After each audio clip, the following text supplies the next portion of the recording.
अच्छा, अस्सलाम वालेकुम डियर स्टूडेंट्स।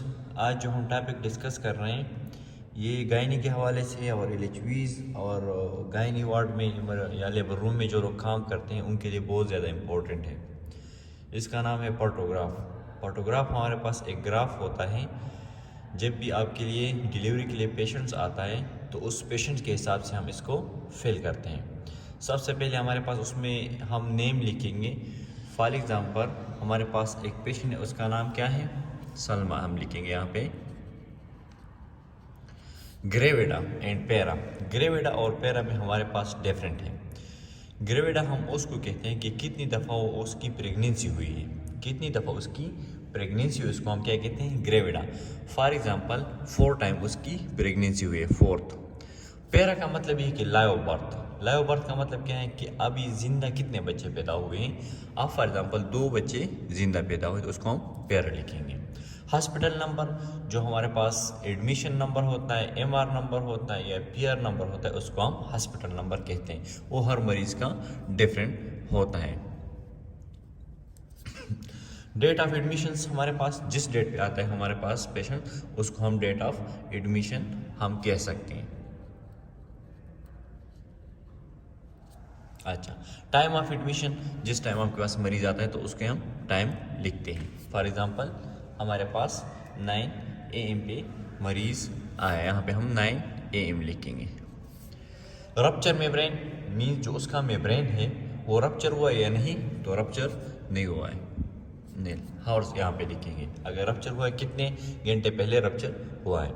उसके बाद हमारे पास फर्स्ट पे क्या है, फीटल हार्ट। यहाँ पे हमारे पास फर्स्ट पे क्या है, फीटल हार्ट रेट।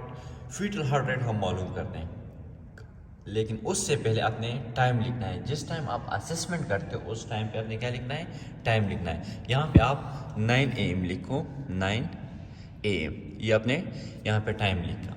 टाइम के बाद आप फर्स्ट फीटल हार्ट लिखेंगे। फीटल हार्ट हम किस तरह लिखेंगे, यहाँ पे आपके पास एक मरीज है, उसका फीटल हार्ट रेट आपके पास कितने है, पर 120 है, तो 120 पे डार्ट्स कर लो।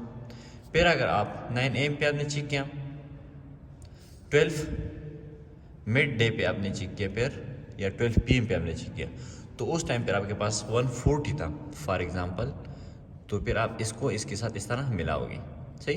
फिर नेक्स्ट आपने चेक किया फॉर एग्जांपल 2 PM पे आपने चेक किया, तो फिर आप उसको यहाँ पे ये हम इधर कर लेंगे, लेकिन ये हम 30 मिनट्स बाद चेक करेंगे, सही। 1 घंटे में 2 दफ़ा चेक करेंगे, ये बात याद रखना, सही। फिर अगर आप 30 मिनट बाद चेक करें, 12:30 पे चेक करते हो इधर फॉर एग्जाम्पल 120, तो इसको इस तरह इधर लेकर आओ, सही। फिर अगर 2 बजे आप चेक करते हो, फिर आपके पास 150 है, तो आप इस तरह कर लो। अगर 2:30 पे आपके पास ये 100 है, तो आप इसको इस तरह कर लो। ये आपके पास क्या है, सबसे इम्पोर्टेंट है कि फीटल हार्ट रेट हम किस तरह चेक करते हैं, उसकी ग्राफ हम किस तरह बनाते हैं, ये आपके पास हम उस तरह ग्राफ बनाते हैं। अच्छा, फीटल हार्ट रेट में आपने 2-3 चीज़ें मोस्ट इंपॉर्टेंट है, उसको आपने याद रखनी है, अपने साथ नोट कर लो इन चीज़ों को। कि month first stage of labour में आप एवरी हावरली आप चेक करोगे कि फर्स्ट स्टेज ऑफ लेबर, जैसे ही लेबर का फर्स्ट स्टेज स्टार्ट होता है तो उसमें आप एवरी हावरली आप फीटल हार्ट रेट चेक करोगे।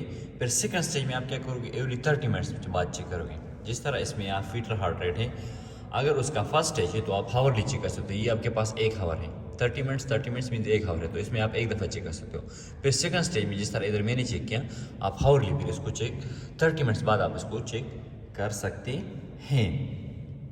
फीटल रेट आपके पास 140 है, तो जहाँ भी जितना भी है, जिस तरह आपके पास यहाँ पे 120 तो आपने डार्ट लगाया, फिर यहाँ पे 140 डार्ट लगाया, फिर भी यहाँ पे 140 था, फिर यहाँ पे 120 हुआ, फिर यहाँ पे 150 हुआ, फिर यहाँ पे 110 हुआ। जितना है उधर ही आपने क्या लगाना है, डार्ट लगाना है। अच्छा, उसके बाद हमारे पास क्या, एमनोटिक फ्लूइड। यहाँ पे देख लो आपके पास ये क्या है, एमनोटिक फ्लूइड है आपके पास। ये एमनोटिक फ्लूइड आप उसमें आप 2-3 चीज़ें आपने याद रखनी है। नंबर 1, अगर एमनोटिक फ्लूइड आपके पास इंटेक्ट है तो आपने क्या लिखना है, आई। अगर एमनोटिक फ्लूइड आपके पास इंटेक्ट है तो आपने आई लिखना है, क्या लिखना है, आई लिखना है। अगर एमनोटिक फ्लूइड आपके पास रप्चर है, सही, मेम्ब्रेन रप्चर है, तो आपने आर लिखना है। अगर एमनोटिक फ्लूइड आपके पास क्लियर है तो आपने सी लिखना है यहाँ पे।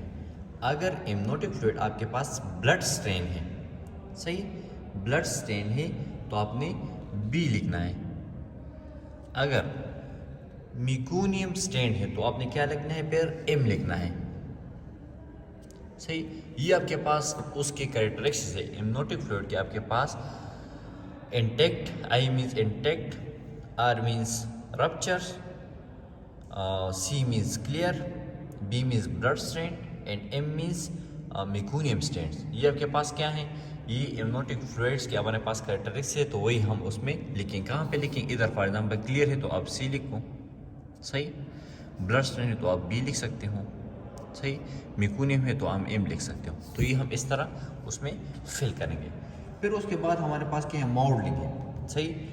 मोल्डिंग का मतलब क्या है कि जब आपके सूचर और फ्रंटेला, जिस टाइम बच्चा पैदा होता है उस टाइम उसके सूचर और फ्रंटेला जो है वो फ्यूज़ नहीं होते हैं, तो बच्चे पे थोड़ा सा प्रेशर आता है तो वो अपना शेप चेंज करता है। जैसे ही उसका शेप चेंज होता है तो उसको हम क्या कहते हैं, मोल्डिंग कहते हैं। अगर उसका शेप चेंज नहीं है, सही, नॉर्मल है, तो आपने क्या लिखना है, जस्ट डैश करना है, इस तरह डैश करना है। अगर चेंज हुआ है, सही, तो फिर आपने क्या लिखना है, इस तरह डैश करना है। समझ आ गई। तो ये दो डैश डिफरेंट है, शेप चेंज है या नॉर्मल है। अच्छा, उसके बाद हमारे पास क्या है, सर्वाइकल डायलेशंस, सही। क्या है हमारे पास, सर्वाइकल डायलेशन हमारे पास है, ये है सर्विक्स। तो ये हम सेंटीमीटर में करते हैं, सही। 5 सेंटीमीटर अगर आपके पास है, फायदा आपने सर्वाइकल डायलेशन चेक किया, कब चेक किया, 9 AM चेक किया, ये 9 AM है, यहाँ पे ये 5 सेंटीमीटर, तो आपने इस तरह एक इस तरह कर लो। एलर्ट का मतलब ये है कि अब ये आपके पास इंटेक्ट है, अगर यहाँ पे आता है तो इसको फिर हम एक्शन में लेंगे, सही। तो ये आपने किया। साथ में आपके पास क्या है, foetal distal heart rate, foetal descent of heart rate आपके पास क्या है, 3 है, यहाँ पे 3 है आपके पास, सही। तो ये आप क्या लिखोगे, 9 AM पे आपके पास क्या था, 9 AM पे आपके पास क्या था, 3/5, ये इस तरह हम लिखते हैं। ये 3 था आपके पास, ये 5 था, 3/5 था हमारे पास। ये हम इस तरह 9 AM पे किया, फिर 12 पे किया, जितने जिस टाइम भी आप करते हो जितना होता है तो उतना हम उसमें लिखते हैं। लेकिन आपने क्या करना है, जस्ट डॉट करना है। उसके बाद आपके पास क्या है, ये कंट्रैक्शंस।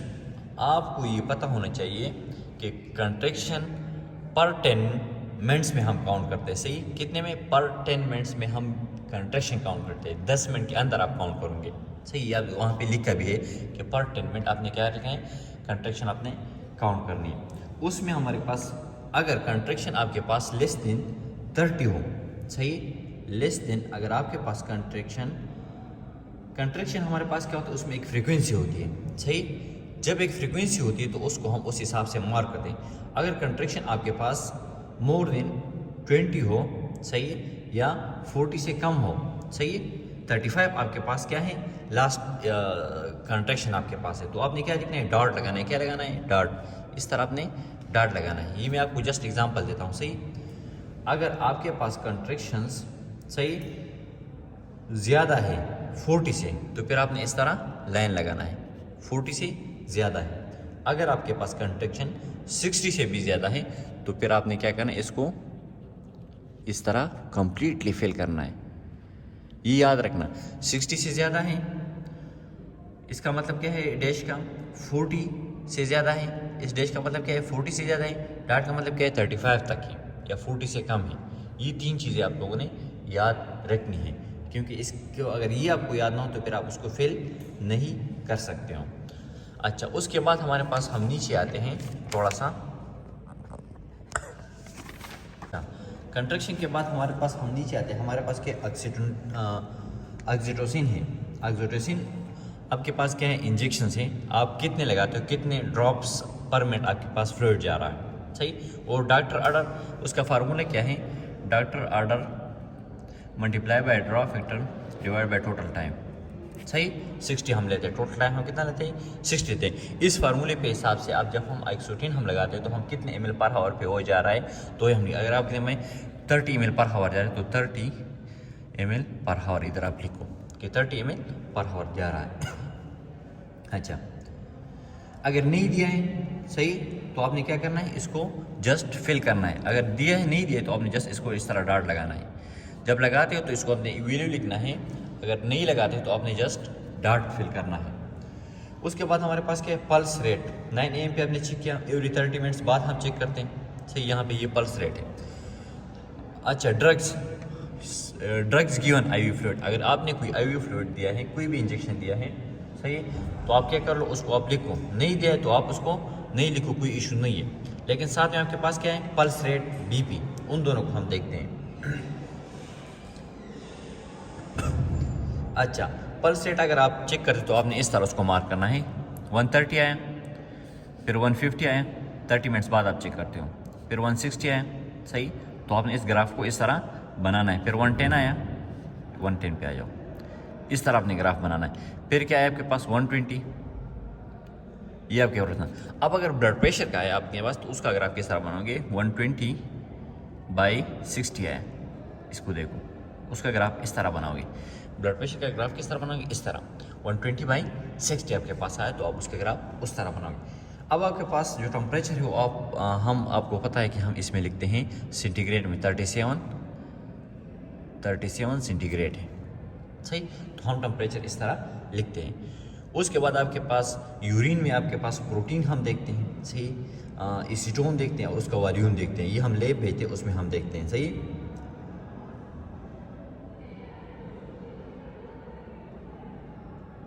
अच्छा, ये आपने क्या करना है, एवरी 4 हावरली आपने किया है। डिलीवरी किसने किया, सही है, तो यहाँ पे उसका नेम चाहिए।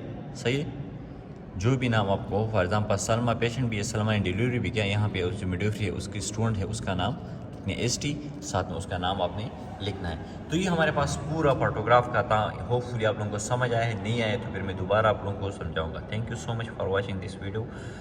Like and subscribe medical questions for more videos.